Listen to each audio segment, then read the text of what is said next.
when people think laughter is the best medicine, well, what do most people think has to be associated with laughing?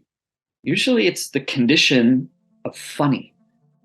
What I'm suggesting is your infinite laughter supply is always available, unconditionally available, does not depend on anything else. Funny is great, but it's not a prerequisite necessary for laughing. And when you have the experience of allowing your infinite laughter supply to start coming out, and you start just noticing what else is also there in infinite amounts, unconditionally available to you, you may start to see things like resilience, creativity, confidence, a whole lot more, and the appreciation for the beauty of paradox.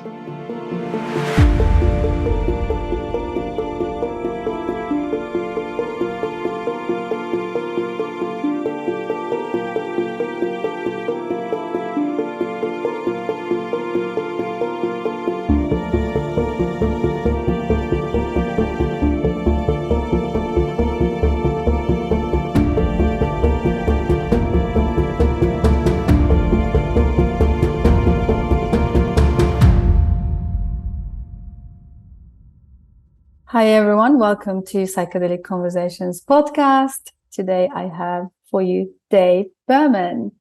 Welcome, Dave. So great to have you.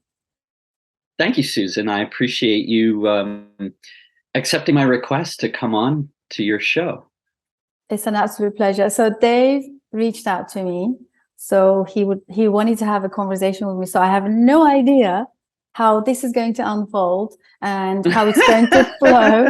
So we're just going to trust the process, and we're just going to start this conversation with kind of learning a little bit about Dave and his background, as always we do with our guests, and what brings him to this modality that he will be sharing with us. So it's going to be super interesting. Please tune in. So Dave, what brings you to this point of what you are offering, or how you are, working and exploring this, the dynamic, constant evolutionary process that we all are going through? What brings you to this point of your life, and a little bit of your background, of course, if that's okay? Well, that's like too many questions at once. Let's just say I saw you on LinkedIn. We're already connected, but I have no idea for how long or how we got connected. But somehow you came to my attention again as a connection on LinkedIn, and I looked at your little strap line. It says holistic psychotherapist and host of Psychedelic Conversations podcast, right? That's you. It's like Psychedelic Conversations podcast. I wonder, like, is there a spot for me there? And I looked at the topics that you've had with your guests over time, and I was like, oh, well, for sure. If she's got drum medicine, then surely she's gonna be open to the possibility of laughter medicine. I mean, after all, it seems the biggest cliche in the world. Everybody relates to this idea. Laughter is the best medicine. And so I suggested that to you, and here we are. That's wonderful. I know I tend to ask like 10 questions in the beginning, and just like, it's kind of then my guests are like frozen, they just freeze and like, oh, where do I start? So, I mean, ideally, it's just nice for our listeners to learn a little bit about you. Yeah. And I'm an open book. I'm happy to share. I just don't want to give a lecture. So I'd love for this to be more of a conversation. So the idea of laughter as medicine, I mean, can I just ask you to give me a frame of reference? What does that phrase mean to you? Yeah, that's a perfect question. So now you're the host and I'm the guest. No, I'm joking. So I'm actually very familiar with the laughter medicine, only because I have a great connection. His name is Michael. Big shout out to Michael in Colorado. And he was the first person to introduce me to, there is such a thing that you could do, laugh at on demand.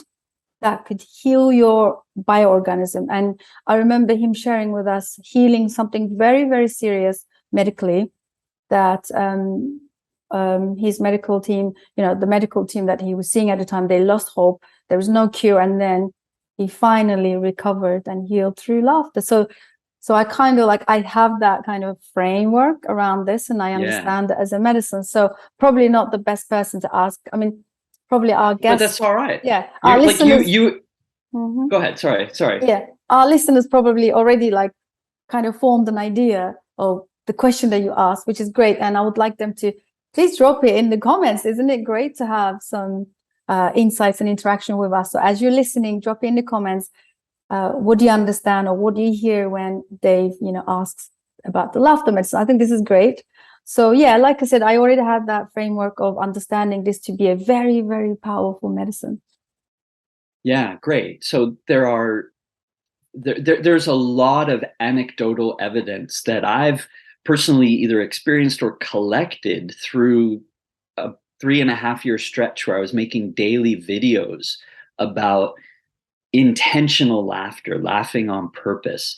And it wasn't so much about laughter as medicine, as a framework, although before I started that whole 3.5-year daily video series, I did co-write a book called Laughter for the Health of It. So the daily video series, which was from the beginning of 2016 until almost the middle of 2019, I got to laugh with people from all 50 United States and 70 other countries. And so I was collecting stories from people all over the world who explore laughter. And there's a lot of amazing spontaneous healing, or not necessarily spontaneous, but healing stories of people who turned to laughter as medicine. And it's such a cliche when people say laughter is the best medicine, because when they say it to me, I have to ask that question. Well, what do you know about that? What's your experience? Because oftentimes it's only at that superficial level. And it's kind of like a window or a doorway. It's some kind of a portal to invite people to experience laughter and begin to notice immediately, really, what kind of things are changing inside you. You may not be able to know the brain chemistry, or what's happening to your blood vessels, or, any of the other really incredible biological, neurological, chemical things that are happening inside you. But you can feel them. And so when we start laughing and you start noticing changes in how you feel, and then afterwards we talk about, what did you notice? And it's always new and different. So then that exploration of what did you notice just is a powerful way to expand awareness or consciousness.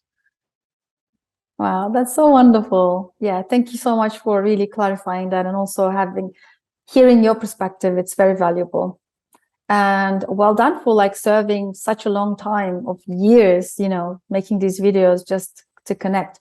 I believe laughter connects us for sure. I mean, there is I don't know if you've seen it on, where did it pop up? Somewhere it popped up on my feed that there was a bus journey. A guy just suddenly burst out into a really deep belly laughs, just out of nowhere. And then eventually within 2 minutes, everybody joins, the whole bus, the travelers, they all start laughing hysterically. So I get it, it's contagious. It's also connects people. So I really get that. It's very valuable. Yeah. So, and of course, I want to touch on a little bit, again, I keep going back to your story. I know you can say as much or little. So there is a part that you shared with me where you were diagnosed with bipolar, I guess. And then through your own journey and your experience, you kind of not restore, but because realize that it was a misdiagnosis. Could you talk about that a little bit? Because I know the reason I'm asking, and the reason I want to touch on this is I'm getting a lot of messages lately, people who's seeking psychedelic help or psychedelic medicine work that are diagnosed with bipolar, and there's lots of misleading information out there. that people should avoid. People with diagnosis with bipolar should avoid psychedelic medicines. So it's interesting. So, like, if you would like to share some of that, would be really valuable. Oh, yeah, yeah. So I'll back up in just a second and share the personal mental health story. But first, let me lay a little bit of groundwork about my journey and exploration of laughter, which is now an everyday thing into its 13th year. So 12 full years of exploring laughter every day. And it's taken me around the world, and it's expanded my awareness so much of what I refer to as the nature of thought, really seeing how our relationship to thinking works, and that we all have innate mental well-being, that when we're not experiencing a sense of mental well-being, there's always some kind of innocent misunderstanding that's going on about how thought is creating perception 100% of the time in real time. Now, I did not know this when I was 17. When I was 17, I grew up with a mom addicted to worrying. That was like her favorite thing to do in the world. It seemed like all she did was worry, you know. And my dad, he was really an angry guy. And that was just an environment that I was in. That's not responsible 100% for, you know, who I was at the time, but that's what was normal to me. And I had lots of family who had different mental health diagnoses, and it was just kind of expected at some point that I would go into therapy, I would likely get a diagnosis, and that I would take prescription medications. Like, that was just so normal that the moodiness I experienced as a teenager was just like kind of pushed in that direction. You know, I was encouraged to view my experience that way. I was encouraged to seek treatment in that kind of a model. And I guess I was reluctant or resistant for a while. And when I turned 17 and I could get my driver's license and take responsibility for getting myself to therapy, that's when I went to see a psychiatrist. And within a short amount of time, she told me I had a chemical imbalance in my brain and I would have to take these pills for the rest of my life. And the diagnosis is rapid cycling bipolar. Like, my moods would just go back and forth. And the way it looks to me now, she was doing the best she could. Right? She saw a patient in front of her, and in her understanding of the world, the way everything makes sense to her, this is how she could help me. So I do not blame her or fault her. There's no shame. There's nothing like that for her or for me, right? Like, I do not try to attribute any of that to her, like she should be ashamed. No, nothing. I see she was doing the best she could, as were my parents. My worried mom was loving me the best way she knew how, without realizing ways that she was normalizing my own misunderstandings. Right? I was not understanding how my thinking was creating my experience, my perception. My mom didn't know that that's what she was doing. My dad didn't know that that's what he was doing. And so everybody was doing the best they could, just like everybody listening to this. And the thing is, when you discover more of how thought works, basically the nature of thought itself, when your relationship to thinking evolves, new understandings emerge. These are insights. These are flashes of awareness of what was already true that you just didn't notice before. So it's just a temporary, innocent misunderstanding. And they pop up all the time in all sorts of different ways for everybody. And when we kind of get routinely, habitually fooled by these illusions, we buy into them, and they become, what our reality is now being made of.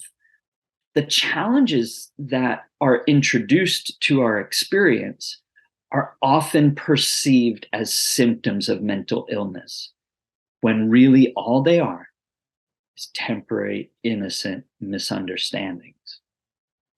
So 20 years after I got diagnosed, I began to see this nature of thought, and I saw it as an insight, an expansion of my awareness, which was at the time initially prompted by a book that I think we'll surely talk about.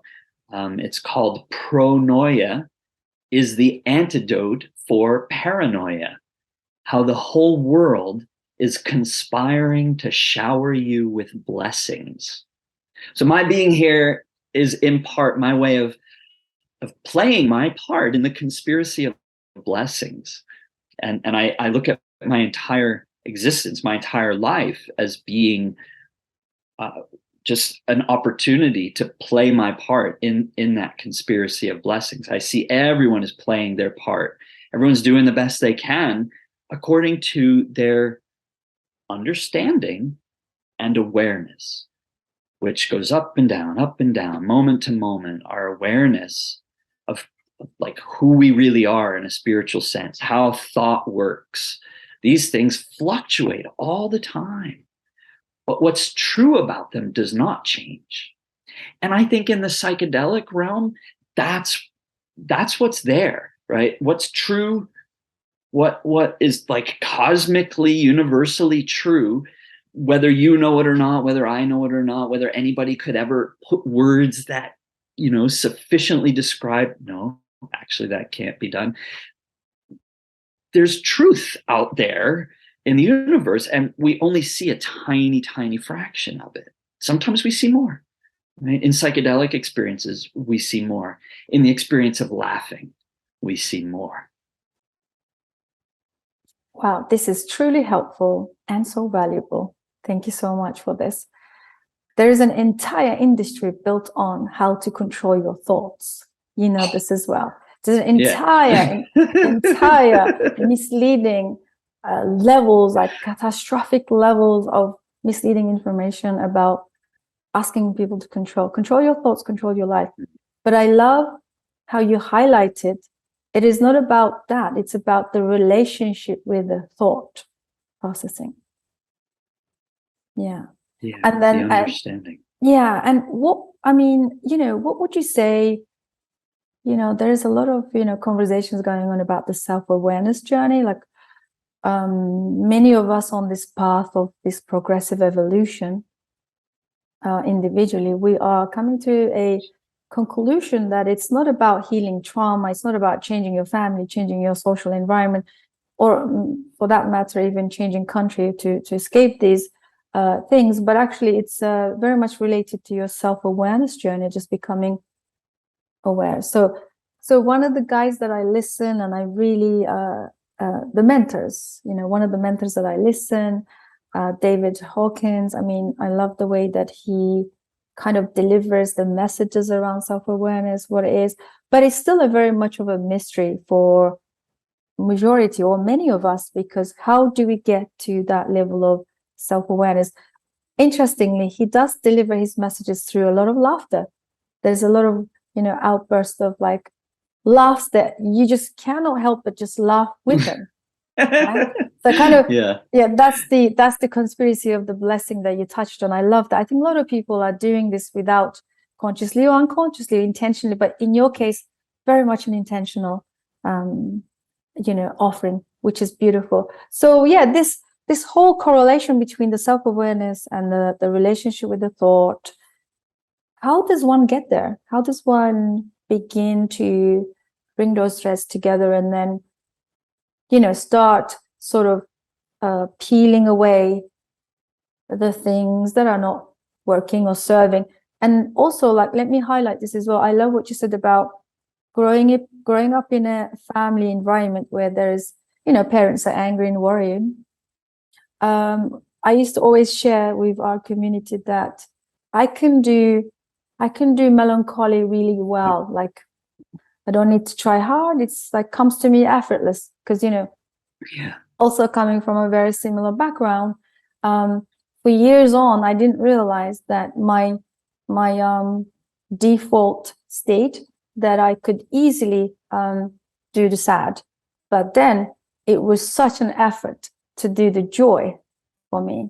And I really understand that territory, because that's kind of like that was my initiation, kind of like really stepping into that psychological separation rites, I call it, where you finally start to realize, oh, this is actually not the norm. Because you do, don't you? You just think that everyone, when you grow up in that kind of sad environment, you just think this is the world. And then you have to go through some steps to realize that's the awareness. Then you begin to have that deeper, intimate relationship with your thought processes. And then you realize, oh my God, I can do this easily. And why is joy so hard? Why that I need to, I used to feel, imagine like even after watching a comedy, I used to feel so drained.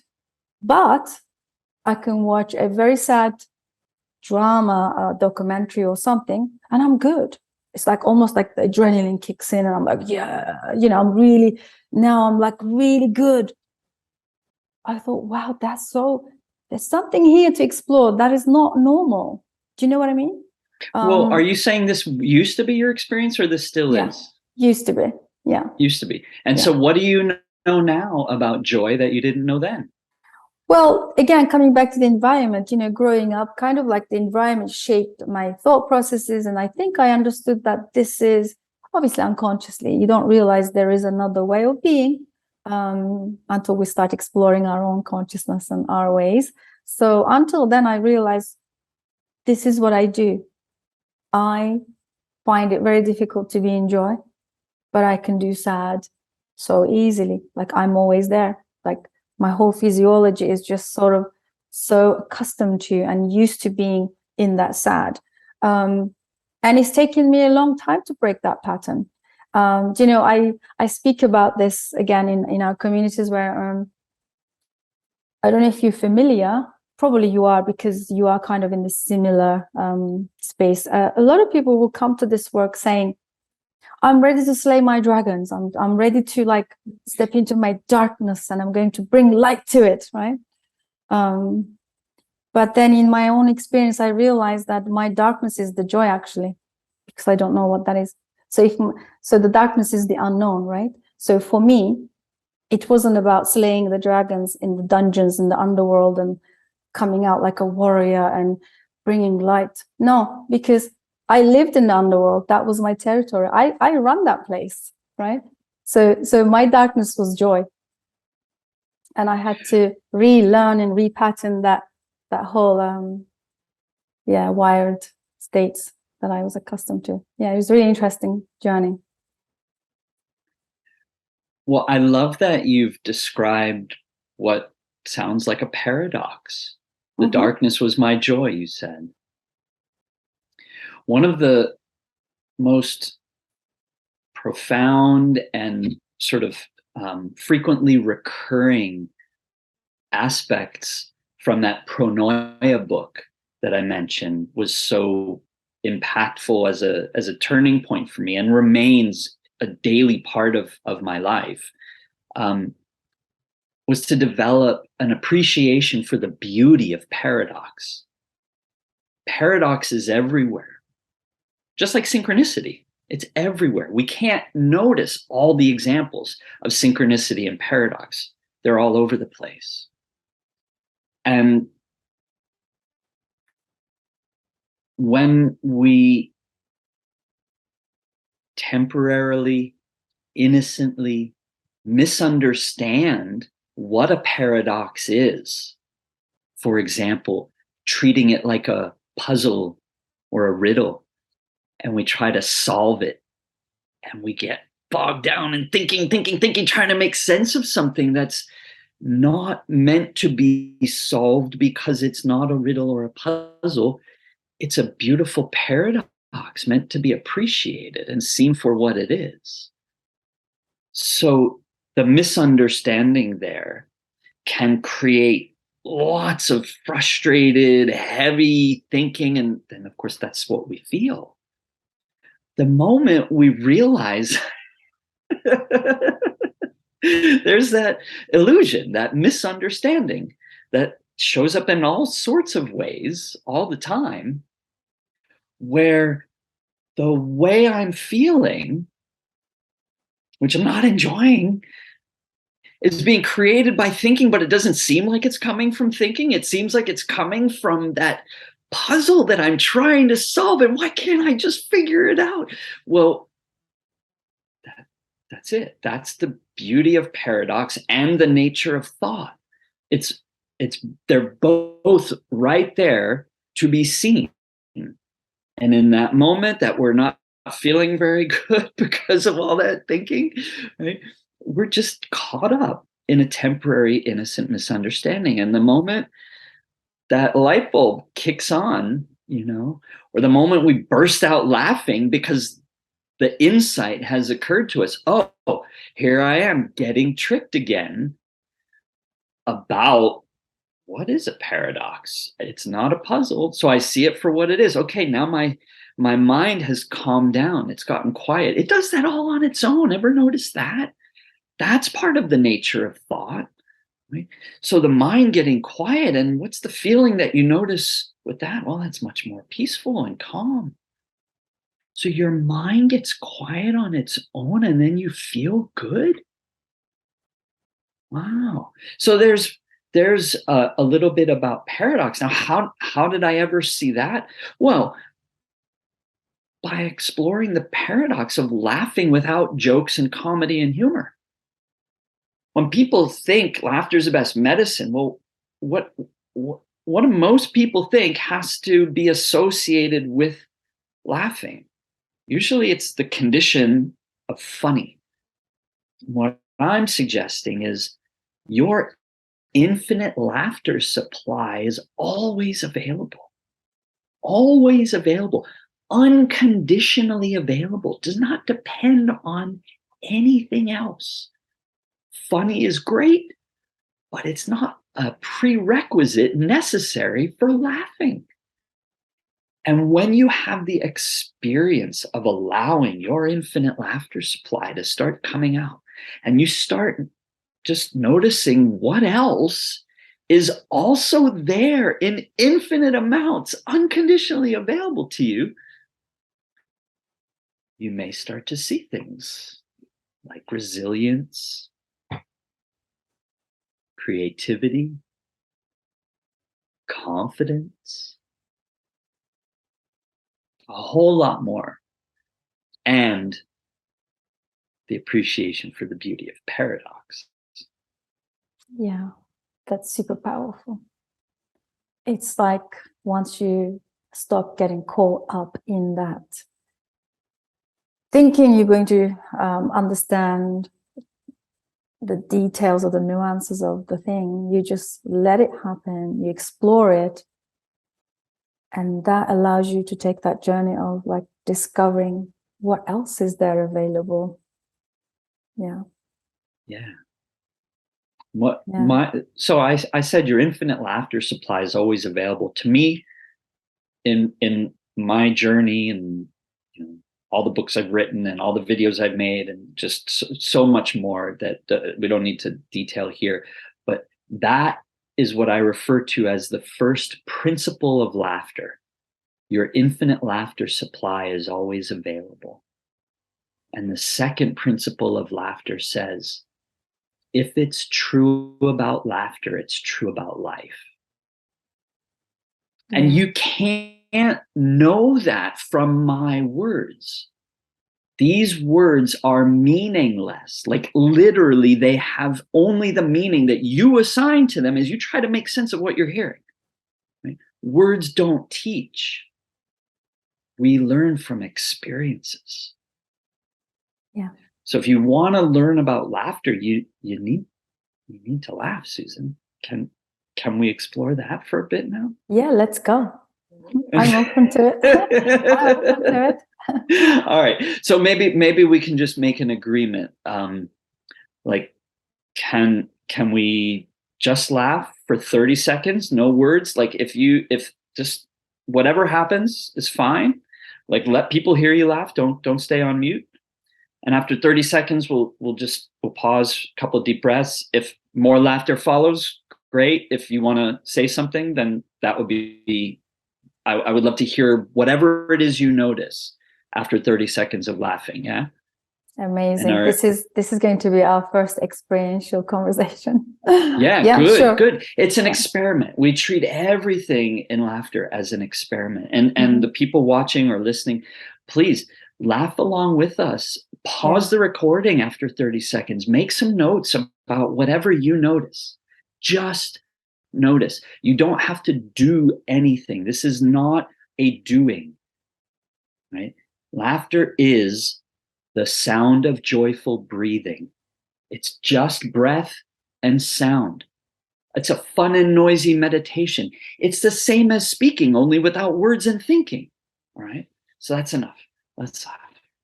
I love that. Okay, I'm going to follow your lead. You count down? You want to count never down done and then we'll this. laugh? I've never done this, so I'm just going to follow you.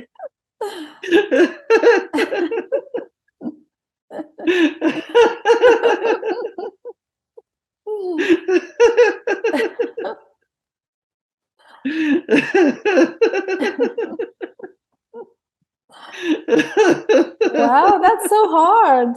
It is so difficult to laugh on demand. Hold on. That was not 30 seconds. Sorry. And I have not demanded anything.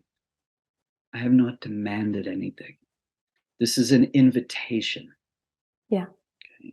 It's a request. Please, like be in your experience of just breath and sound.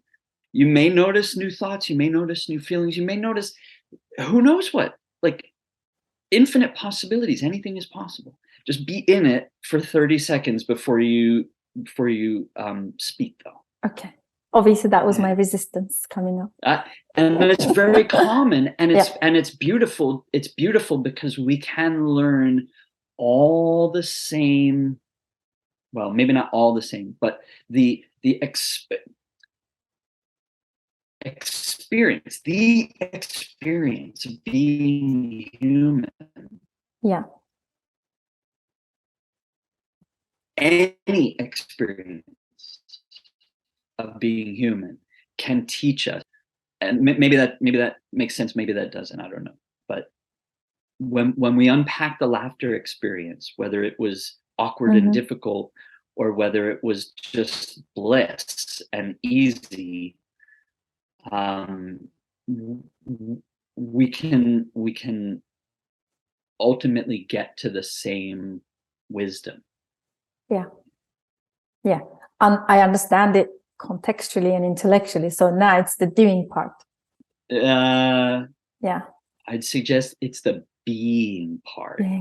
What this is about for me, and it wasn't always this way, but what this is about for me is surrendering to being laughed. Right? In the same way, when you go on a psychedelic trip and you experience realms that you don't ordinarily perceive in a sober state, you're surrendering to being part of what's already there that you just don't always have access to, or you don't always perceive. Same thing here. What I'm going to experience, and what I invite you, not demand, what I invite you to allow yourself to explore is surrendering to being laughed. Okay, shall I time us? Yeah. Okay, just a second.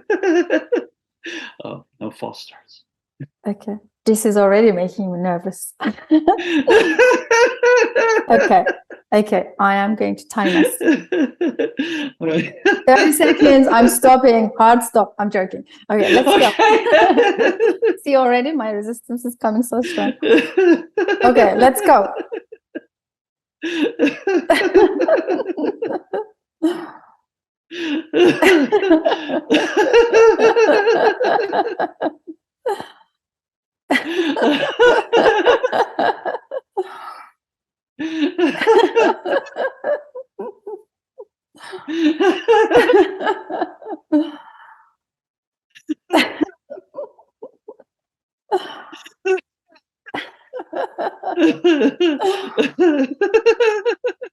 31 seconds. Are we done? Wow, If you look, I've insist, gone red. if you demand, My skin's gone all red. There's lots coming up somatically. I felt a lot coming up. There's a little bit of a nervousness, like, you know, when you step into something unknown. Gosh, I can't tell you the level of resistance I felt. Like my body was like, no, we're not going there. We're not going there.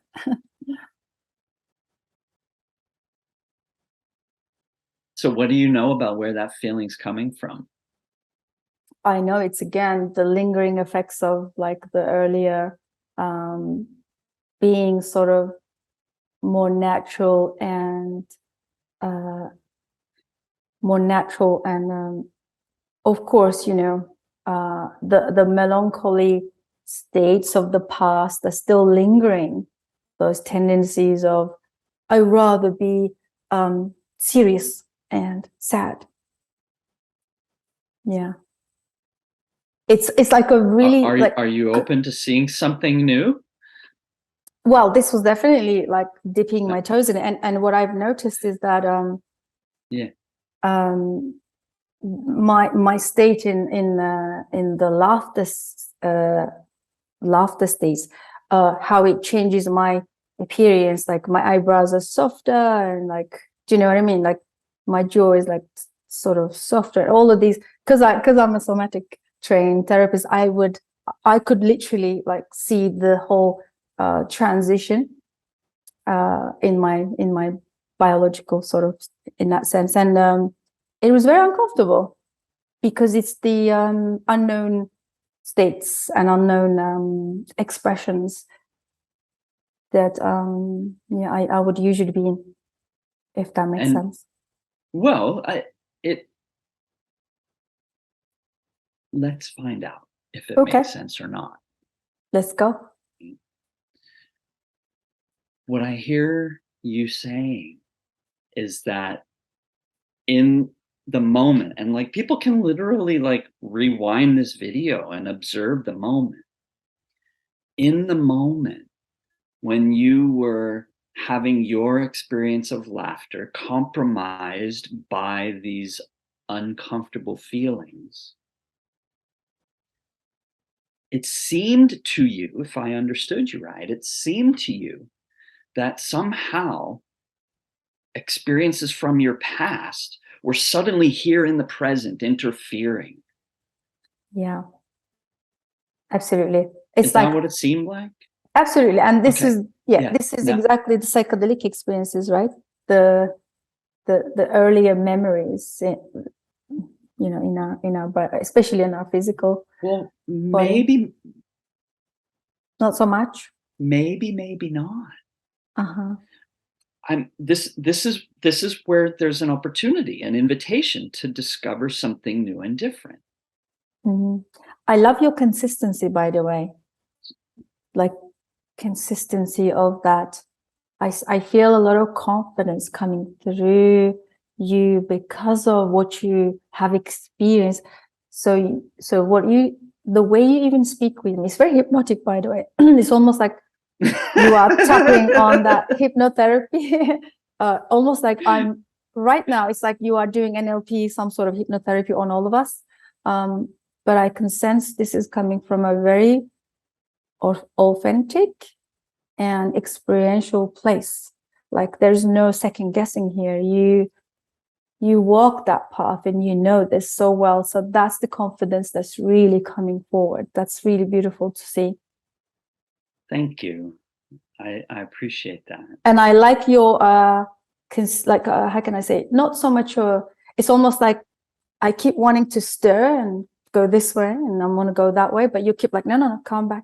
Like, let's come back to this, like keep focused, like just keep focused.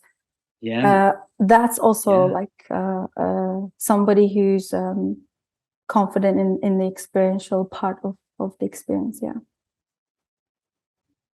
Very powerful stuff. Very powerful stuff indeed, you know. Yeah, wow. Can we go back to what you said about the question you asked? Did you feel that your past experiences were here in that life? Yes, absolutely. How do you know anything about your past experiences in this moment, in any moment? How they come up, how they interfere with my surrendering process. Because you talked about surrender to the experience of laughter. That was the last thing I wanted to do. I think in our community, who are people who are experiencing psychedelic medicines, they always speak to this by saying that one thing, that the message, you know, obviously a lot of people call it message or something, or guidance or something, revealing, or sometimes they say, oh, the medicine told me. But we now know that this is an insight. It's an insight that was generated within them, and that is usually creates the breakthrough to really helps them, you know, cut 10 years of therapy in one insight. That's the key. And I felt when we were laughing, the insight that I got also helped me to realize and really respect this practice that you are immersing in and showing us today. Very powerful stuff. That's what I'm hearing. That's great.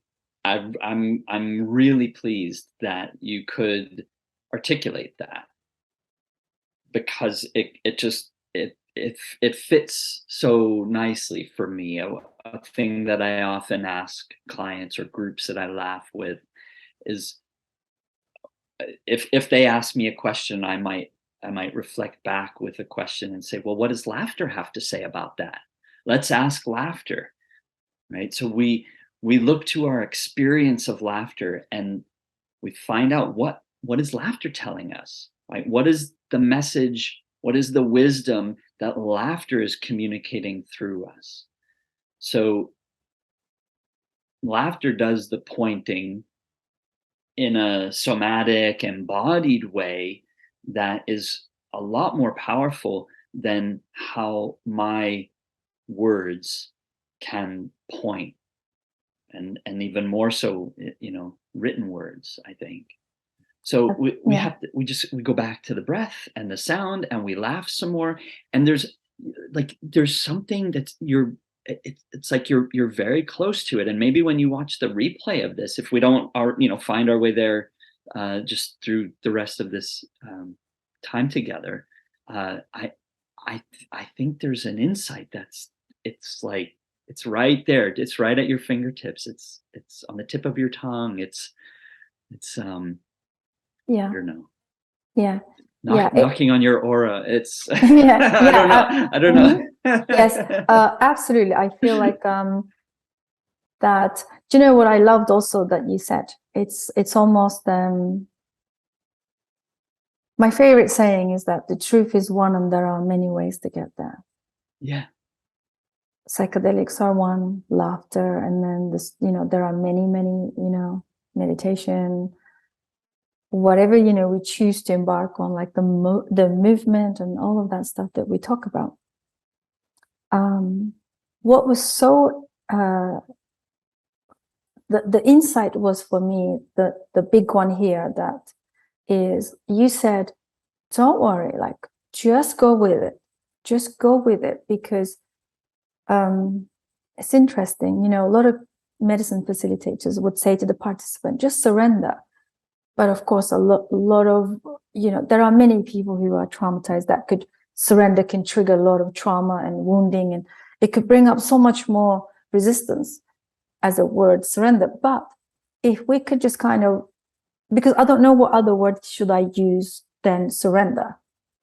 But I take that as surrender to your soma, surrender to your body, you know, your somatic experiencing. And in the medicine as well, if you do that, like you said, it crosses that boundary, perception of the boundary.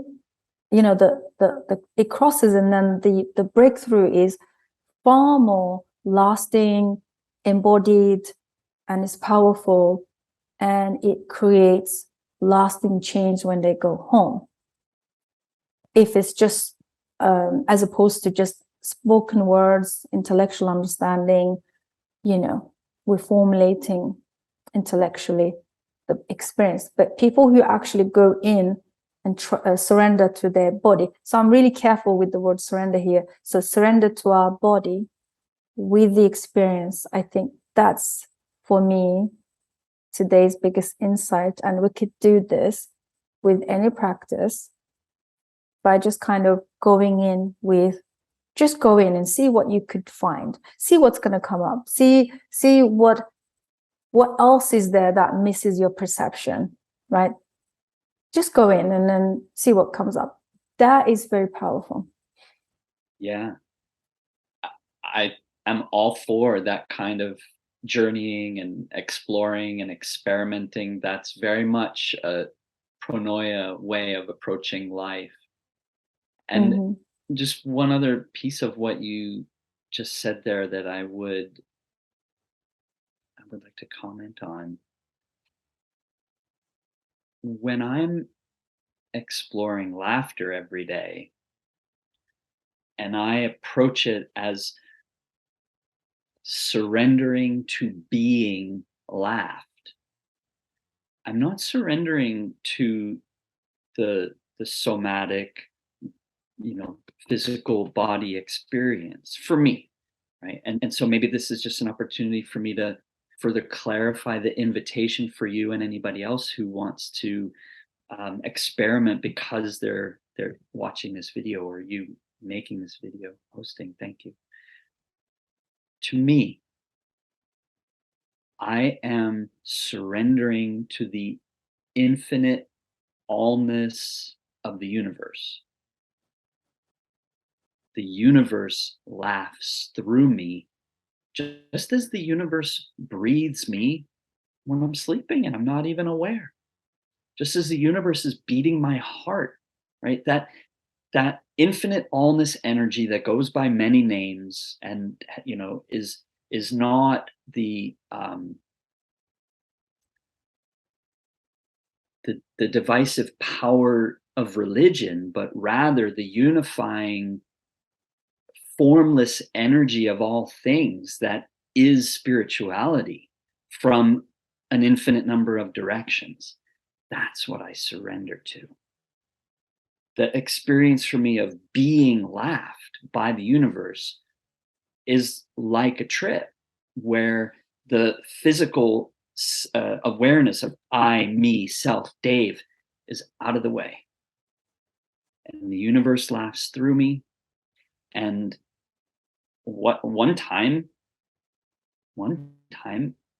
it gave me a tantric orgasm. That was pretty amazing.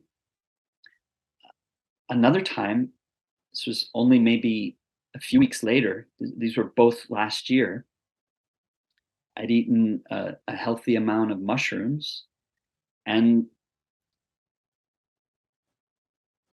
the experience that I got was curling up on the couch for 5 straight hours being laughed. The universe just laughed me for 5 hours. And you know, I've got a lot of experience with laughing, but I'd never experienced that before. So there's always something new and different, and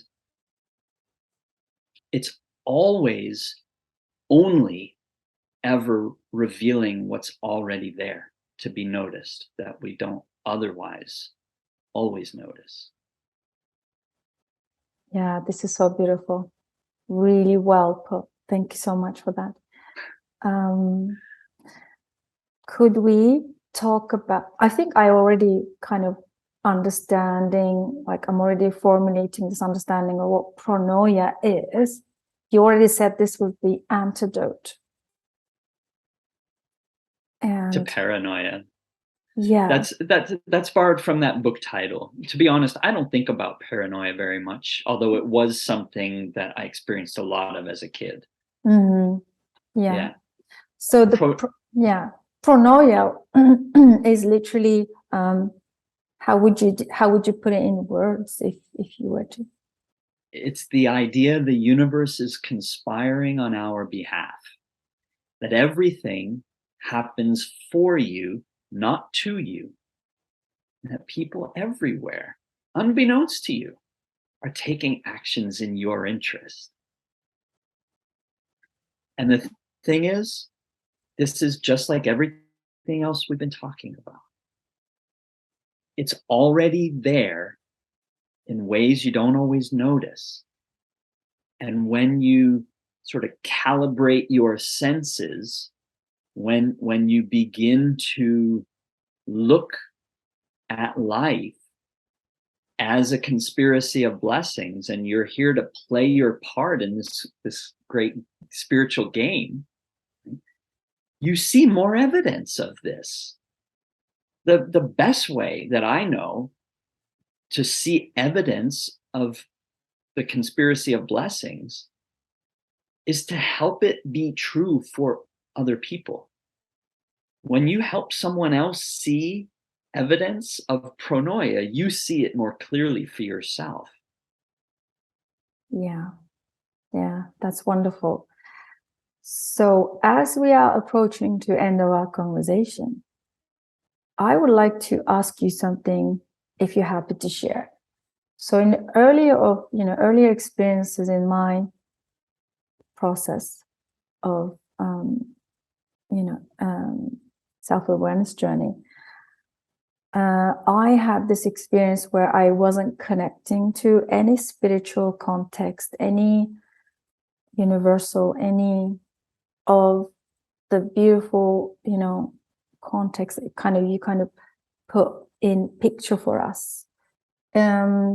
Almost it was kind of detrimental to my being, because I thought that everybody understands this and then I can't. For example,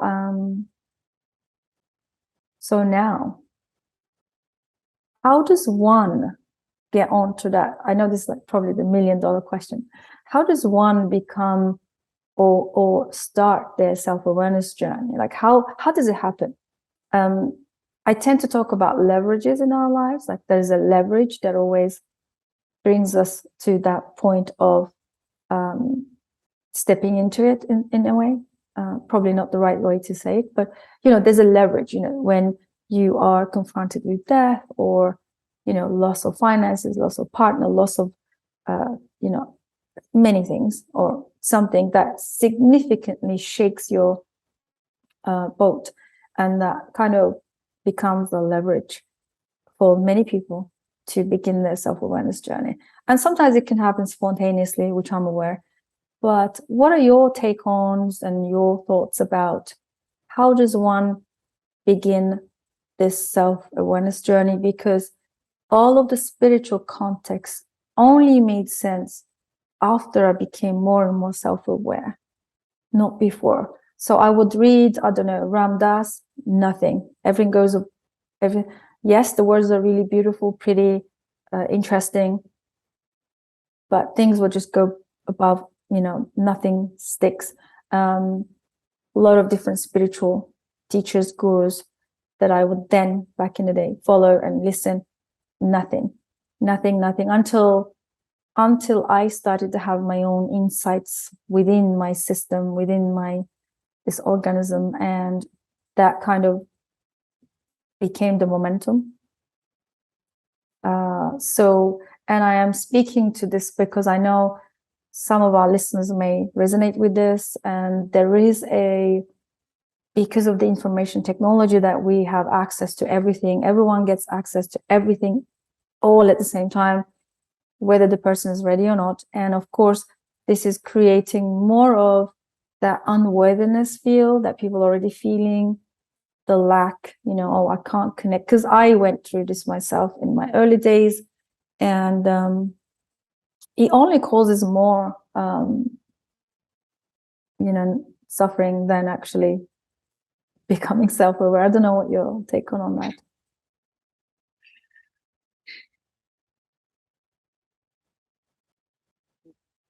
The only way I can answer you is with the message, right? What laughter has told me, right? So here's a few things that laughter's told me.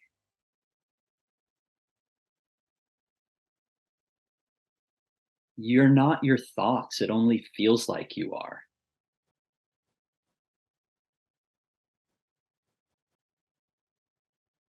If you want to learn about cells, look through a microscope. If you want to learn about stars, look through a telescope. And if you want to learn about yourself, look through your laugh.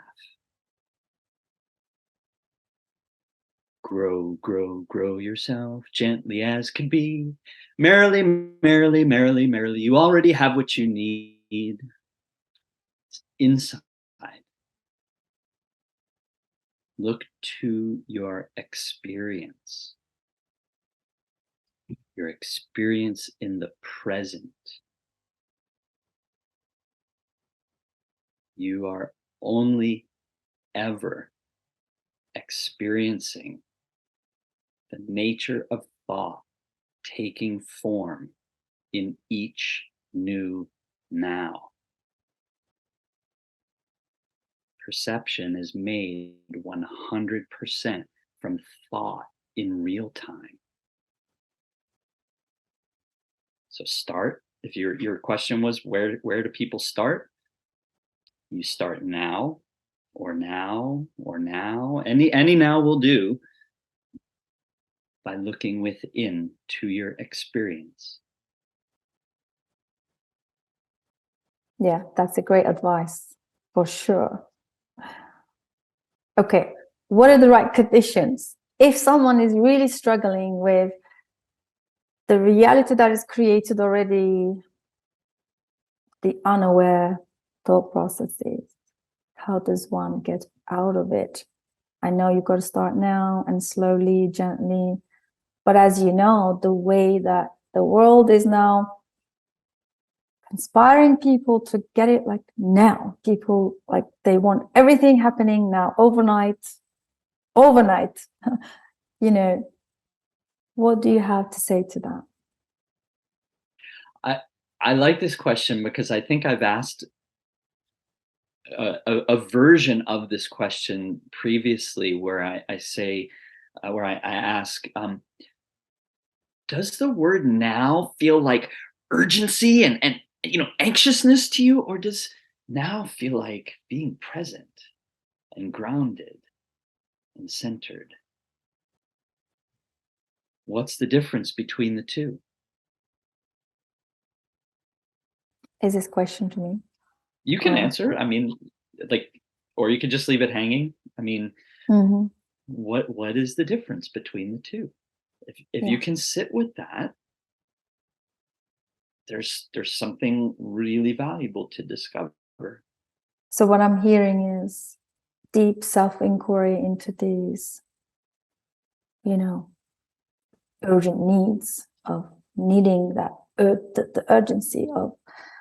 And the reason I'm asking this question, because people that come to, I get a lot of inquiries, emails about psychedelic medicines, and a lot of people coming from an angle,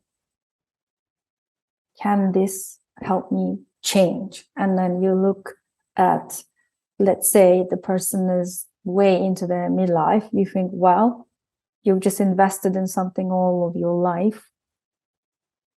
Expecting the medicine to change you overnight is kind of like too much to ask, right? So, I mean, we have seen it happening. Again, this is related to the insight.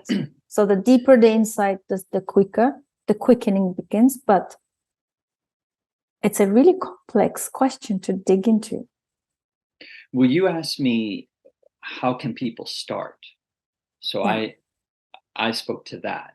But the idea of insight, it is powerful and transformational. The only time that an insight can occur is now. And what happens from insights, there's actually an infinite number of things that happen, but I'll point to just a couple things real quick. One is it's a new understanding, and it just naturally and automatically replaces old, temporary, innocent misunderstandings. Those resolve on their own. They don't require struggle. They require a new understanding. And then,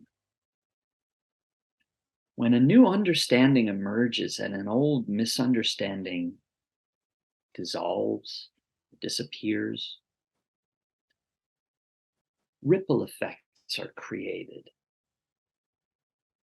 I often refer to them as implications. We can't know the potential for all of them, but we can just notice them. And so this is actually how we become aware of and observe our growth. Seeing something new and different that was already there, was always available. We just weren't experiencing it, or we weren't aware of it before. That begins to happen more often. Sometimes in really big ways, sometimes in very small, subtle ways. But we can begin to kind of look out for those things. And sometimes, to a degree, and it wasn't always like this for me, but this is a more recent thing. When I have insights, I start to get really curious about what, if any, implications might be predictable as a result of this. And, back to the idea, laughter is the best medicine. So medicine, part of science, chemistry, think of the periodic table.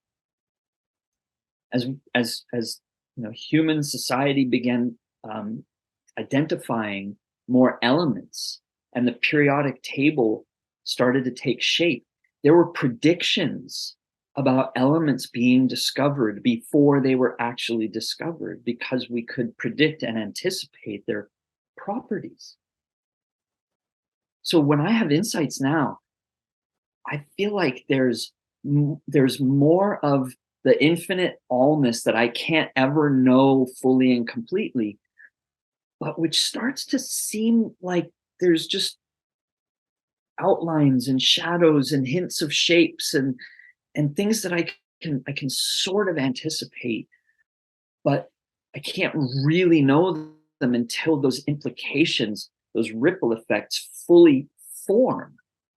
They show up in my future experiences, and then when they do, and I notice, I can kind of trace something back. I realized that, and now here's just more evidence of what I already realized.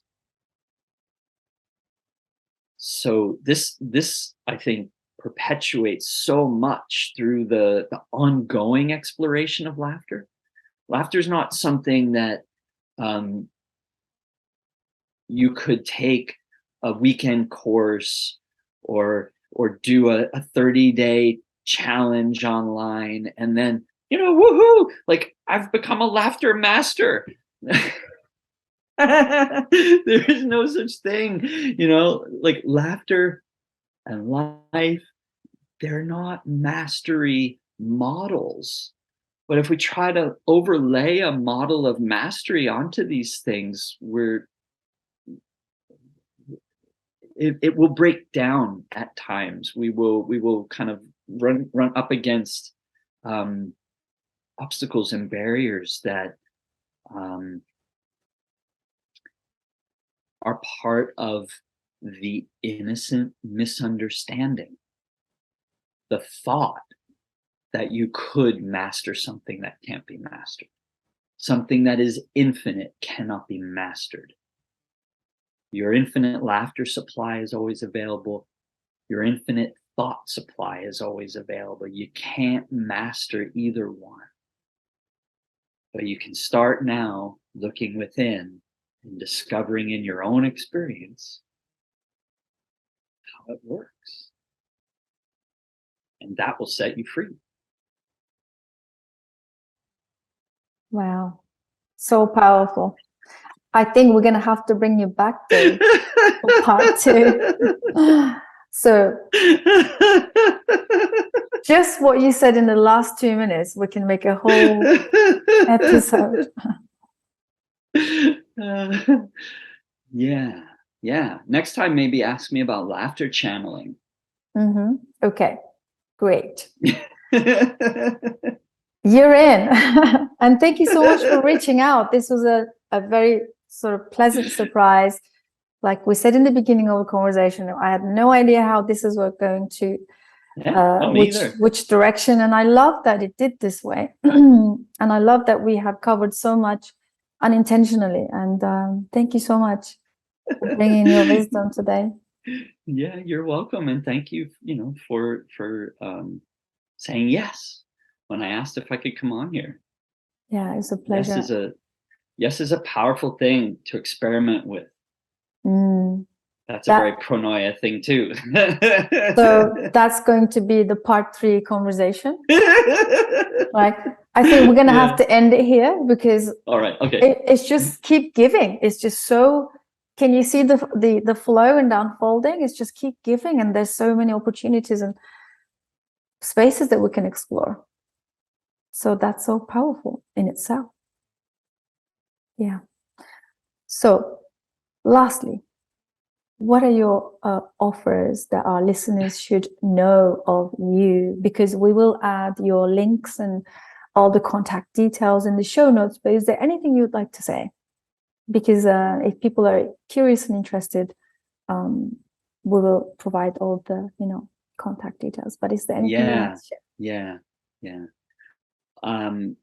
My website's davebermancoaching.com. If you go to the page for services, you'll see a little summary of all the different programs that I offer, and you can click through to get more details about each of them. But just with people from around the world on Zoom every day.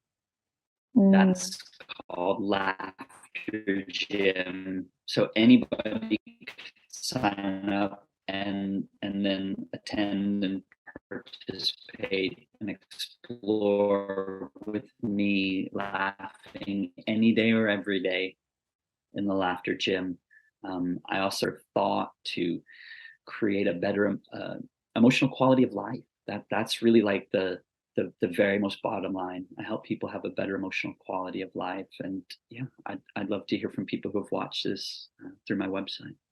Yeah, that's so wonderful. Thank you so much. And now I really understand what you mean by becoming the conspiracy of the blessing, part of that conspiracy of the blessing, as you are, your being. So that's so wonderful.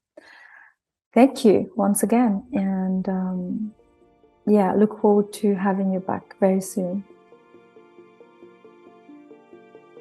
Thank you. Thank you, everybody, for joining us. Hope you guys enjoyed this and you found it interesting, and hope you did laugh with us. And surely we'll have Dave again soon. All right. Bye for now. Much love.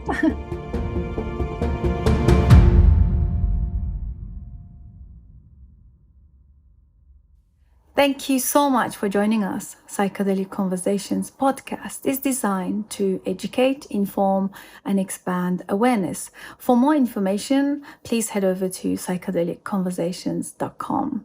You can also share with your friends or leave a review so that we can reach more people.